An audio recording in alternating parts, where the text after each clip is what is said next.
Hello everyone, this is AndresRestart, and now all of a sudden, my hype for the Duskbloods has skyrocketed.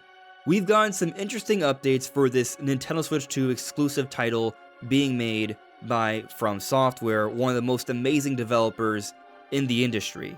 So these recent updates not only are confirming that at least up to this point, the Duskbloods will still come out in the year of 2026, but it's looking like we could be getting some significant news relatively soon, and some of this might have implications for when it will be coming out in this year, which we'll be diving further into, but also there's a little nugget that has led to me diving a little bit further into what we do know about this game, and all of it seems to be suggesting that this game actually could be appealing to your typical From Software fan.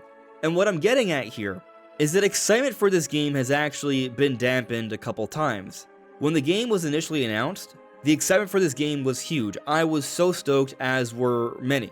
However, we learned that the game would be multiplayer focused, which kind of dampened the hype for a lot of people, because a lot of people that are big From Software fans, they tend to prefer their giant, epic, dark, challenging single-player adventures. And since this game's reveal last year in April during the giant Switch 2 Direct, both Nintendo and From Software have been very quiet about this game, which has led to people wondering, when is this game even going to be coming out? Is it going to get delayed to beyond 2026? But with all this recent information, we actually have reason to think this game is actually going to be appealing to the broader From Software audience, perhaps beyond that as well, and that this game probably is still going to come out this year, and perhaps sooner than some have been expecting, and some big news could be coming really soon. So I want to dive into all of that and more today. Do you find yourself feeling tired, unable to take a good nap during the day from wherever you may be? Then perhaps you are in need of a soft, comfortable sleep mask that blocks out all light. Fortunately, Sleep, the sponsor for today's video, has just that, a quality sleep mask. This sleep mask has super soft, comfy cushions that cover your eyes and block out all light. It's easy to adjust to different sizes, and it feels great to wear. And it's helped me personally fit in just a bit more rest during my days. So if you're looking to improve your sleep and energy, check out the Sleep mask using the link in the description below with my code SLEEPRESTART. So we know officially, as of February 12th, that both Elden Ring Tarnished Edition and the Duskbloods are slated for a 2026 release on Nintendo Switch 2. This is coming from the financial data of Kadokawa, the parent company of From Software. So this is official information. The Duskbloods, currently as of February 12th, has not been delayed and is still coming to Nintendo Switch 2. Now, with Elden Ring also supposed to come out this year, I do believe this has some interesting implications here. Because since these are both From Software titles, I imagine they would want them spaced out by at least a few months here. Perhaps Elden Ring Tarnished Edition would be coming out in the first half of the year, and the Duskbloods would be coming out sometime in the second half of the year. There's at least got to be a few months of separation here, and I also am left to think that we kind of need news for both, perhaps in a Nintendo Direct really soon. What is really soon? Well, probably not in this month of February, but March seems like a strong chance, but perhaps we could wait a little bit longer, maybe like April. March or April at this point seems like when we would be getting a bigger Direct, at least with the assumption that we would be seeing news for both Elden Ring and the Duskbloods in a Nintendo Direct. Because if there isn't a Direct soon that gives us information on these games, then they're going to have to say something on social media. But with something as big as the Duskbloods, I imagine Nintendo would want to have that in a Direct. Elden Ring, perhaps they could announce beforehand, and if the Duskbloods is coming on the second half, then they don't necessarily need a Direct to give us information on these games within the next month or two, but it is something to consider. That said though, it does look like some big news for the Duskbloods is coming soon, which, yeah, I do think would imply a bigger Direct is around the corner. So, for example, we are now seeing listings for the Duskblood on retail sites, as you see here. Now, initially this game had a placeholder date for March, but I think that's way too quick of a turnaround. I don't think that's like an accidental leak for when the game is coming out. They would have been marketing the game for some time already if it was actually coming out in March. So I am fairly certain, as it's usually the case with these retail listings, it was just a placeholder, and they've actually updated it to be a more regular placeholder date, just the very end of the year. That doesn't mean it's coming out December 31st of 2026, it just means that's a placeholder date, and we're just going to see it at some point this year. However, it popping up though is giving people some optimism that they are about to start marketing this game pretty strongly, especially because it's not just on random retail sites, but literally we are starting to see some official ads for the Duskbloods here. As you see here, we have this Reddit post where they took a screenshot of a promotion from Nintendo of Australia and New Zealand, but what's an even bigger deal is that literally on Nintendo's official site here, the Australian one, we are seeing a listing for the Duskbloods, and all of this is giving us some real optimism here that we are going to get Duskbloods information really soon. Which, again, as I said earlier, I think does imply that we're probably going to get some kind of direct that will have information on this game. But you know, even with this listing right here, we might actually have a little bit of interesting information. So firstly, we have this little summary here. The Moon tiers will flow for one and one alone in the Duskbloods, a brand new multiplayer title from the creators of Dark Souls and Elden Ring. From Software, available exclusively for Nintendo Switch 2. I just thought the mention of the Moon tiers was interesting here, but there's something even more interesting where they talk about the number of players. It's an online game where they say 1 through 8 players, or 1 player. Obviously, you're going to play this from your Switch 2 as 1 player, but online it's going to be up to 8. However, it says 1 through 8. In other words, in theory, you can play this game by yourself. And that has interesting implications here because, as I mentioned earlier, it was talked about that this game is going to be multiplayer focused. It's even in the description right here.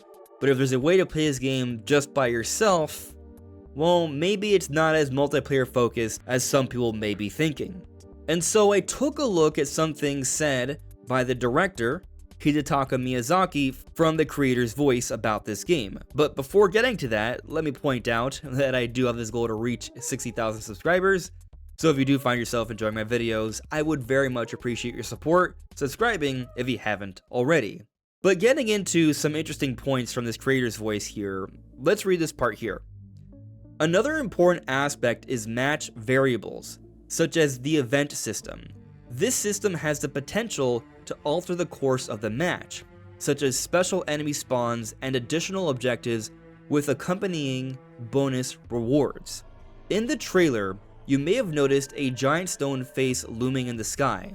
This is one example of the events that can occur in a match. In this case, the appearance of the stone face affects the environment and changes the match rewards, which can have an immediate impact on player motivations and objectives. These events don't happen all the time, and I hope discovering them gives players some incentives to keep coming back.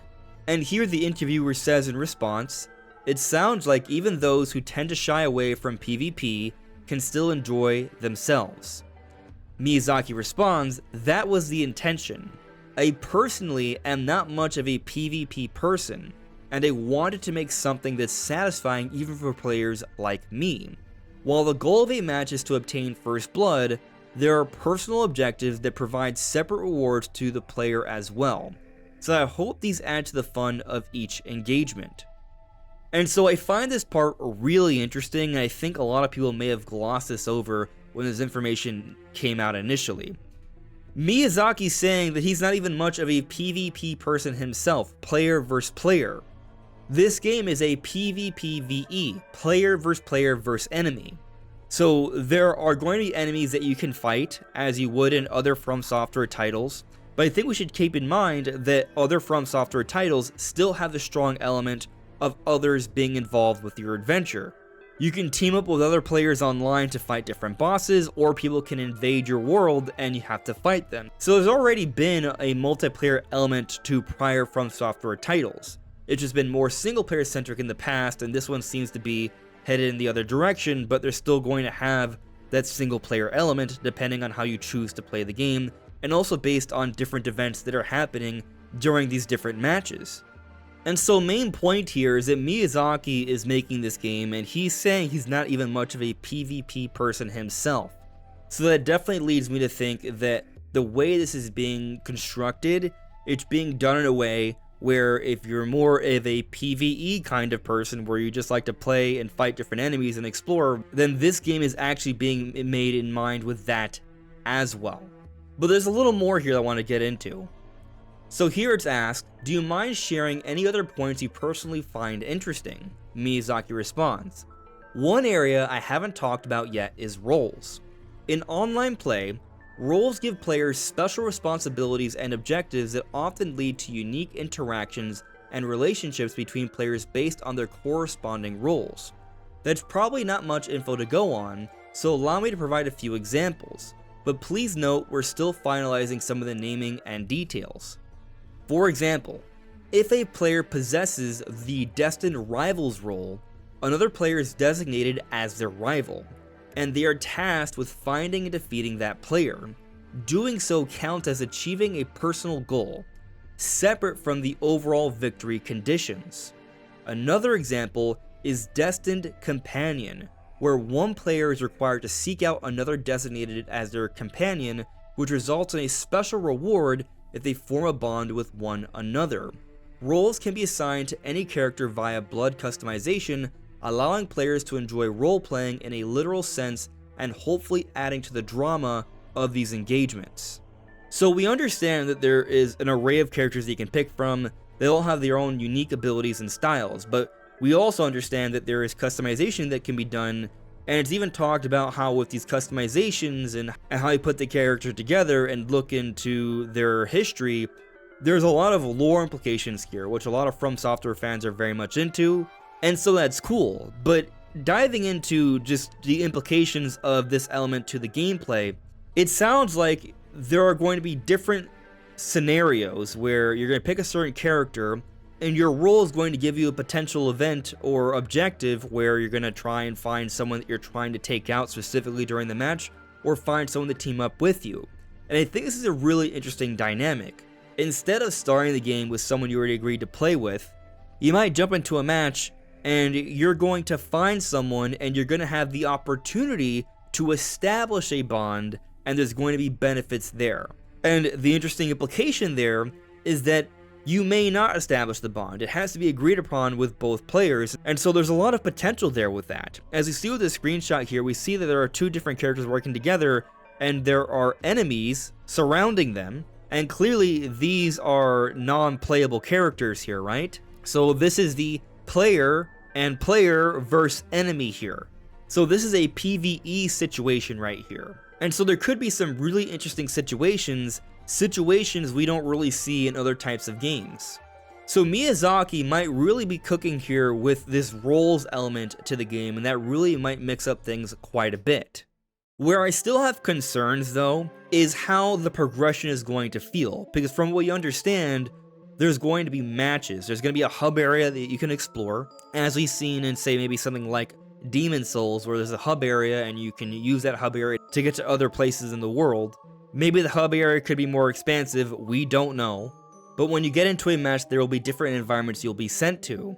We don't know how long the play session is going to be, we don't know how much of an adventure it's going to feel like, and we don't know exactly how progression is going to work. And I think that's where we need answers. Once we learn how progression works, how much of an adventure there is, I think that's going to impact the decisions by many who are into the typical From Software title. I'm mostly interested in adventure, but I also really do love the combat of the From Software titles, and so I'm very curious about what's going on here, even if it doesn't have the typical sort of progression and adventure you get from other From Software titles.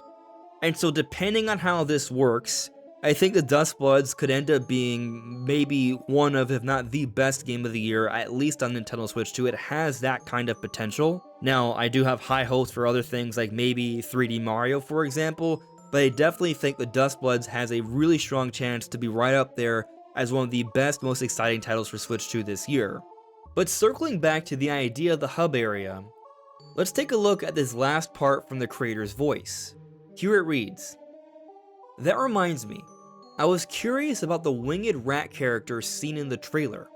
Can you provide some details as to what role this character serves?" And here we see the winged rat with all the little symbols on it. Here, Miyazaki responds, that character shares a similar role with the Firekeepers from the Dark Souls series. They remain in the hub area, providing the player with advice and guidance. I suppose you could say we tried doing something a little Nintendo-esque, in the spirit of the partnership. What do you mean by that? We tried something cute for a change, although I will say this character is actually an elderly gentleman, and then there's laughter. So this is interesting because it's giving us a little bit of understanding of the hub area, and just taking a look at this image right here, if we pay close attention, it actually looks like this might be on a table or like a small round desk. You can see the curve here, and clearly you can see that there's like a wood-like texture, but also there looks like there is some kind of jar here, and perhaps what is a quill, so I then assume this is a jar of ink. So it's a desk. Will the writing utensils actually be used for anything, or is that just for show? We're not sure. Maybe this can function as a bit of a save area. After all, Miyazaki says that this character is kind of like the Firekeepers from Dark Souls, who are by the bonfires, where you can save your progress and also upgrade yourself a little bit here. So this could be an indication of some progression here, like maybe you're going to be going back and forth to different maps, having these sessions of PvE and PvP and these different events, and perhaps there's something you collect or some sort of experience you gain, and there is some kind of progression, but you do record that progression with this character, and perhaps there are also improvements there which lead to the customization, which Miyazaki does say it's actually pretty extensive. Now, there is only a reference to this particular character, not several.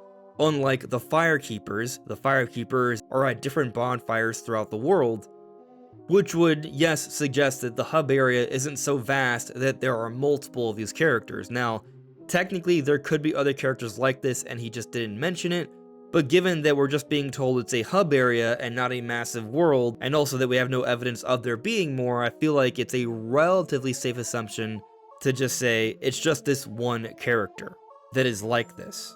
It's also curious that he says he's actually an elderly gentleman, so he's not creepy, he's a gentleman, which is interesting, but also elderly. Why is he in this form? There may be questions there that's going to have to do with the lore, perhaps we will find out as we progress throughout the game. And it's looking like news is going to be coming fairly soon, where hopefully we'll get some real clarity on just how this game actually works. But so far, from what I've seen and heard, from Miyazaki's words, from what's been listed on Nintendo's site about this game, I have a lot of room for optimism here. So I'm excited. But how about you? Let me know in the comments below.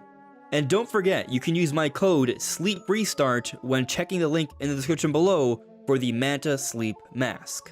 This is AndresRestart. Thank you so much for listening and watching, and I will see you all really soon. Take care. Bye.